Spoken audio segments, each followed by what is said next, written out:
أعوذ بالله من الشيطان الرجيم నేను శపించబడిన బహిష్కరించబడిన శైతాన్ నుండి రక్షణ పొందటానికి అల్లాహ్ శరణు వేడుకో. ولو أرادوا الخروج لأعدوا له عدة ولكن كره الله بعاثهم فثبطهم وقيل اقعدوا مع القاعدين. మరియు ఒకవేళ వారు బయలుదేరాలని కోరి ఉంటే తప్పక దానికై వారు యుద్ధ సామాగ్రిని సిద్ధపరుచుకొని ఉండేవారు. కాని వారు బయలుదేరటం అల్లాహకు ఇష్టం లేదు, కావున వారిని నిలిపివేశాడు. మరియు వారితో కూర్చొని ఉన్న వారితో మీరు కూడా కూర్చొని ఉండండి అని చెప్పబడింది. لو خرجوا فيكم ما زادوكم إلا خبالا ولأوضعوا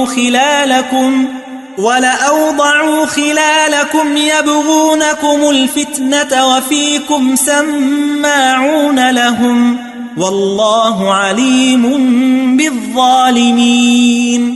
ఒకవేళ వారు మీతో కలిసి వెళ్ళినా మీలో కలతలు తప్ప మరేమీ అధికం చేసేవారు కాదు.